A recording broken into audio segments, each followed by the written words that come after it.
Dapat maalala ng Pilipino ang kanyang sariling halaga. Umisa kasi tayo, sinasabi natin, hindi mas maganda, may korte dyan. Mas magaling yan. Matagal nang Matagal na hindi totoo yan. Dapat kilalanin din natin.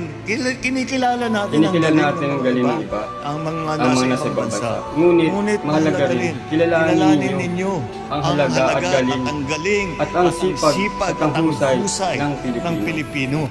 Ipinagmamalaki sinasabi natin, kahit saan mo ilagay ang Pilipino, kahit saan mo dalhin yan, magsusumikap yan at magiging successful yan. Kailangan pong baguhin ang binabago po natin sa bagong Pilipinas.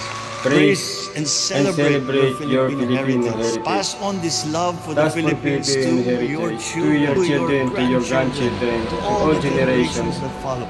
Teach them what the Philippines. Iuwi nyo Iuwi nyo muna sa Philippines para makita nila yung